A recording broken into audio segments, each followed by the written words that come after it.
everyone. So hope you guys are having a fantastic day. Today we have an amazing guest, Jonathan. Hi everyone. And this is the house where I lived for the first time in New York City. Woo! So it was thanks to Jonathan, and most of the things that I know about New York and life in general, I learned from this guy. Thank you. Like how to be clean in your house, how to do good things. Oh God. Yeah. It all Very comes from this important. guy. So I'm the cause. Yeah, thank you so much for doing this with me. Of course, you're welcome. So Jonathan, where are you from? Because they don't know. Well, Sorry, Siri. I am from Cali, Colombia, like you. We come from the same place. What else? What else in Cali? Like, how do you start Oh, dancing?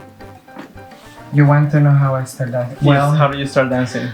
I started dancing because I was a very hyper kid, and my teacher in my regular academic Catholic school saw that I was very talented and like crazy. So they thought I have all the abilities to be a ballet dancer. So they brought me to Untitled Ballet, the only professional ballet school there is in Colombia. And I did the auditions and I passed. And I was very confused because I had never seen ballet in my life. And they say, well, this is where you are. And I told my parents, well, if I don't like this, you should bring me back to my Catholic school. And then I fall in love with dance. So that's how I started. When did you move to the USA? I moved to the US in 2007. So this year it will be my 12th year here. 12 years in the USA. In New York, in the same apartment, which is crazy. Nothing changed. Because I never moved since I moved here. So that's not normal for people in New York. When you are in New York, you are moving every 2 years. That's true. And I've been here 12. So When did you start doing ballet as a woman? How would you say that? You know, I always want to question because I don't have that many friends that do what you do. yes. So it's always like, do you tell them like, when do you dancing like a girl, but you don't dance like a girl? Well, because you this still is- your own style. This is a very good question because, well, I am a male comedy ballet Male comedy dancer. So when I start to do this, for everybody who doesn't know what male comedy ballet is what we call drag ballet. I dress up as a ballerina and I dance on point, but the style is called male comedy ballet. And when I start to do this, I have no clue how to say. So I was like, I am not doing like serious ballet, and it was never the right word to use as how to describe. And then I choose to say male comedy ballet because that's the style that we do. So how did I start to do this? That was the question. Yes, that was the question. No, but this is great because now everybody can be in context of what we're Yes, so I started to do male comedy ballet because I was desperate looking for jobs in New York. I moved here when the economy crashed and they were not hiring dancers. Everybody was being actually fired from their companies. International dancers means an extra cost because we need to do like Visas. working papers and blah, blah, blah, blah, blah.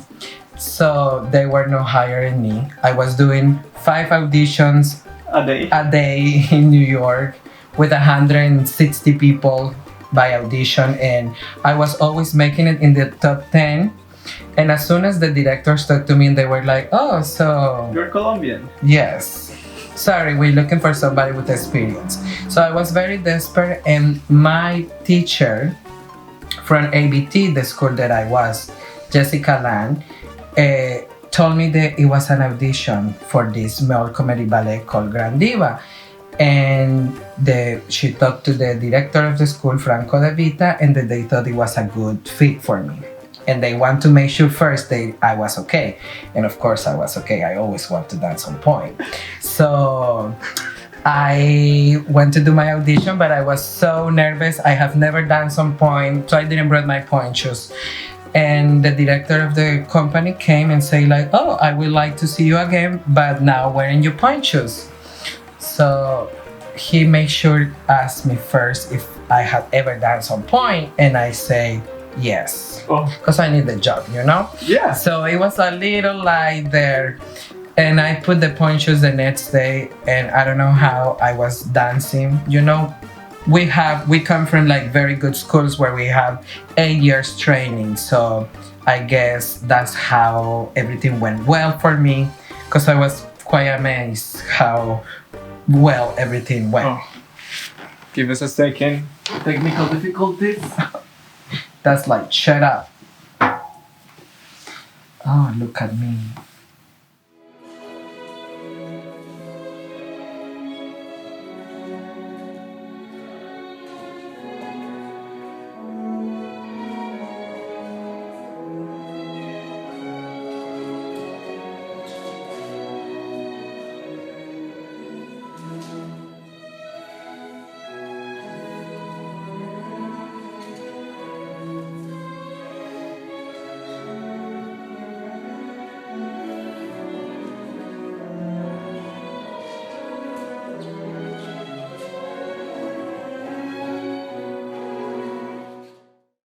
We are back.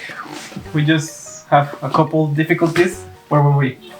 So yes, that's what happened. That's how, with that little lie, I got to perform. I was amazed how I was able to do fuertes, piques, balance, which sometimes as a boy I have this difficulty because my metatars in my releve was always like shaky, and then with the point shoe I was there, nothing was moving me, and that's how I start to do male comedy ballet. Interesting. Okay, because they ask the public here which type of point shoes did you wear? So right now I'm going through a change. I used to wear Gainer Minden, now I'm wearing Capicio, and it's completely different, you know. It's a different word, it's a different feeling. Ones last me forever, these ones don't last me so long. So I am starting also to learn how to keep my shoes alive. I have a very flexible feet and a heavy body, so it's like the perfect combination to kill your shoes. But I'm trying to figure out things. But right now I'm wearing Capicio. How do you prepare to be in point shoes? Like, do you use tape? Do you put something between your toes and then you don't get bunions? Well, you know, I'm a lucky ballerina because I don't get blister or I'm growing nails. The only thing I used to get was corns, but after I changed from Gainer to Capicio, I don't even get that. So I just wear a little toe pad. With the Capicio, I have to use the toe pad because my toes are there on the floor, so I need that little cushion. But when I use Gainers, I used to wear nothing because I didn't need toe pads or anything. Yes, but you know, I understand, like, I guess I have the feet prepared for that, you know, otherwise I will be putting everything. I bought the second skin, which is a lot of dancers now are wearing this second skin situation, but it gets on my way. It ends all like not doing anything. Okay. So I have it just on a case of emergency. I always bring it with me when I'm on tour, and my masking tape because you never know. You never know. So it's better to be prepared. Okay, I wanted to know where does your stage name come from?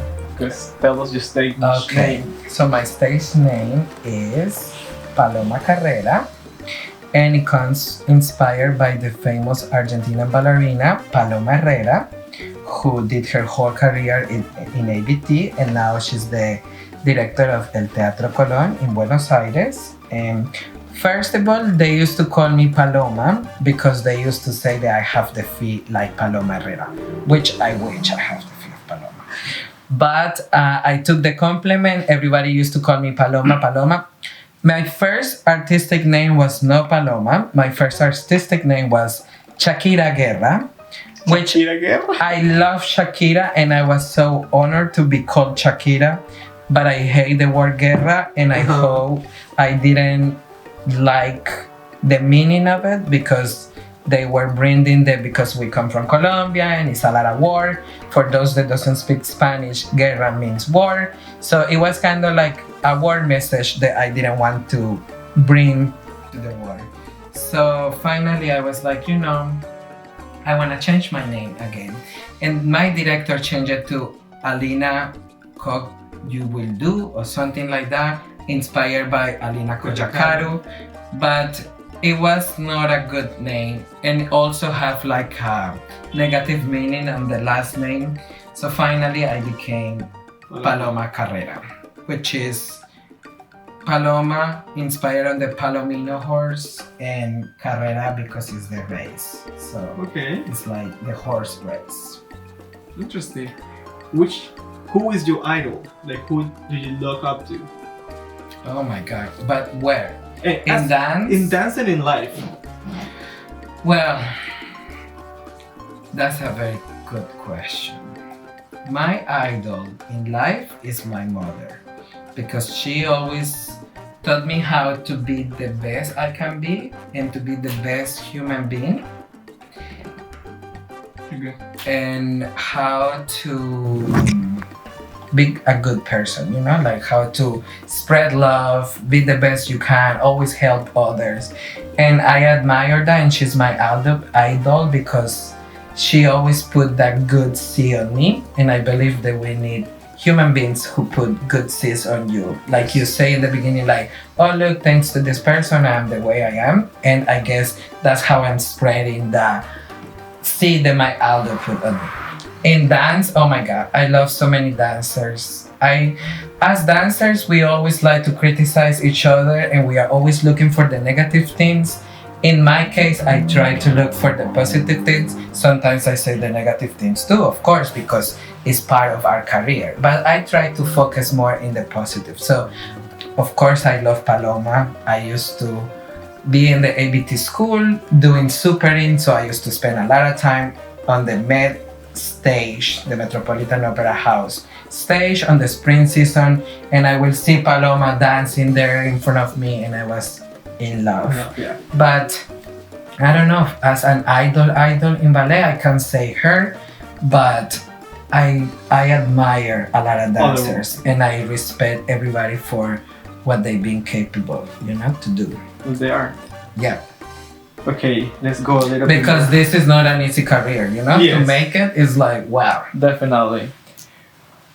What is your dream role? Oh no, this is so bad. Well, my dream role is the Swan Queen. I would love to be the Swan Queen.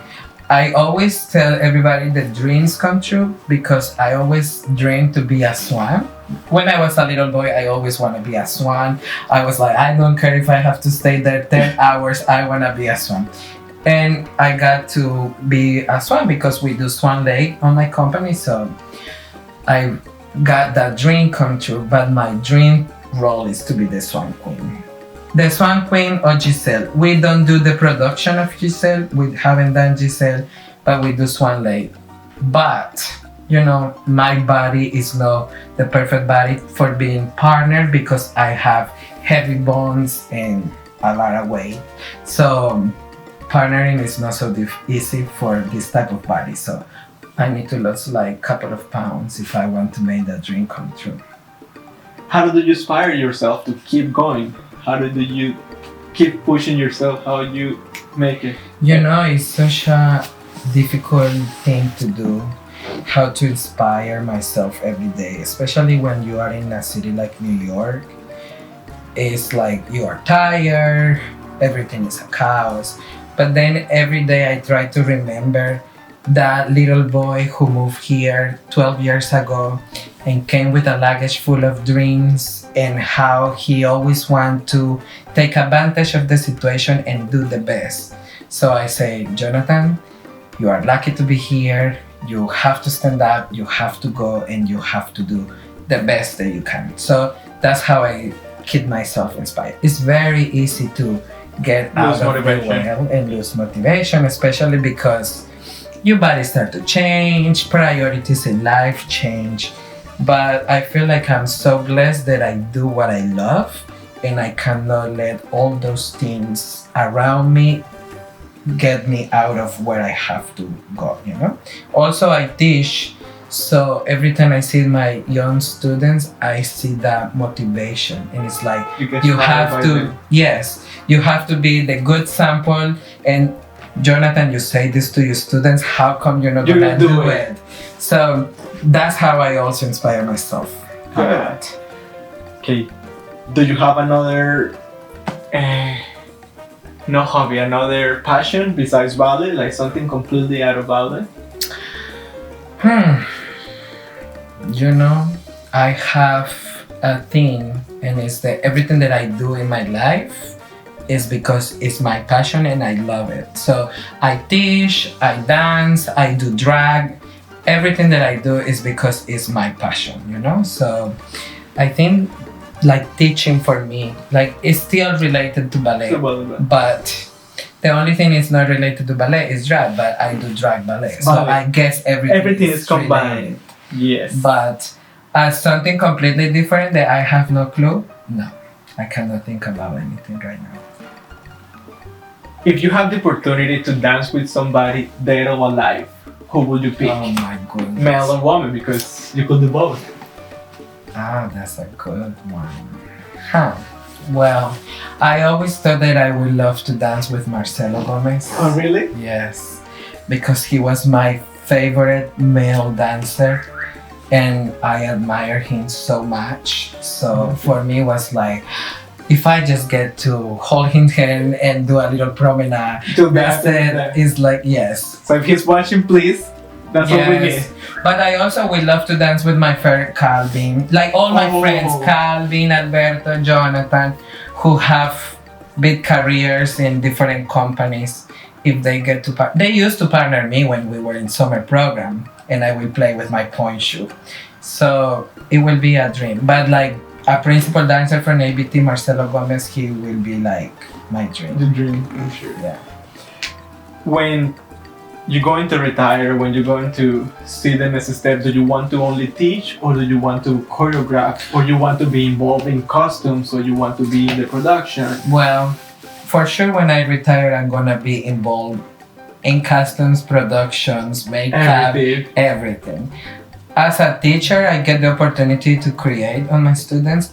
Choreography is also one of my passions, so I love to create. I will love to have the opportunity to work with professional dancers, because all the time when I create something, I do it for students, and I would love to experience how it's to work with professional. Yes, but if I don't dance anymore, for sure you will see me doing something. Costume, makeup, I don't know, choreography, anything, because I want to stay in this world. Yes. What type of choreography would you like to do? Would you like to re-choreograph like Swan Lake, or you want to create your own type of movement, your own type of...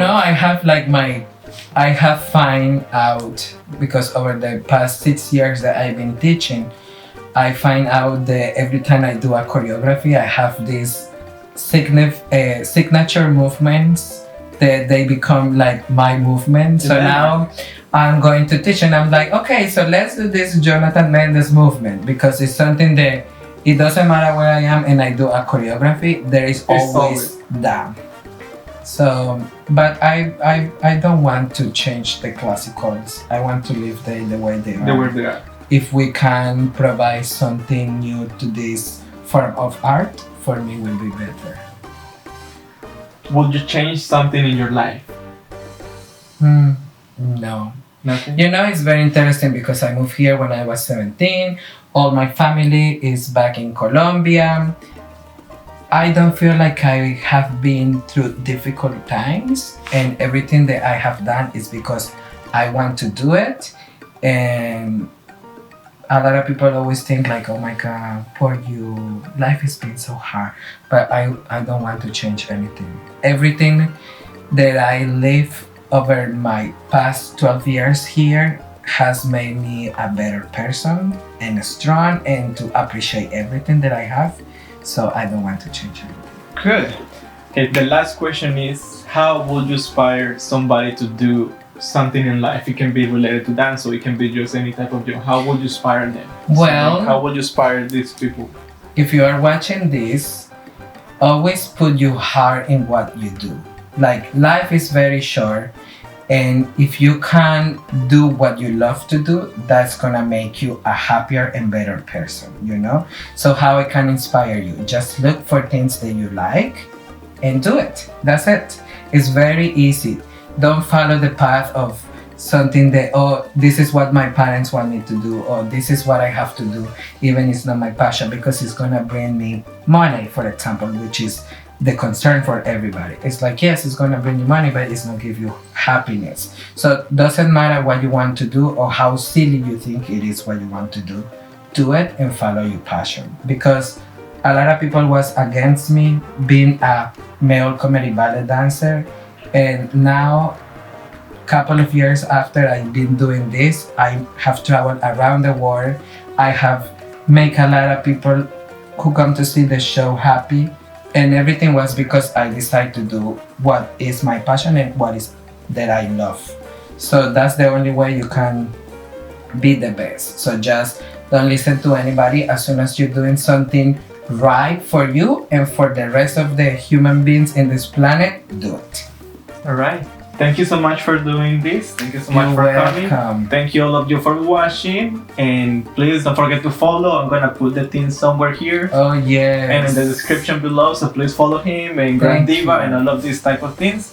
Thank you so much for watching. Please keep supporting the arts. Yes, very important. You're welcome. Thank you. Bye.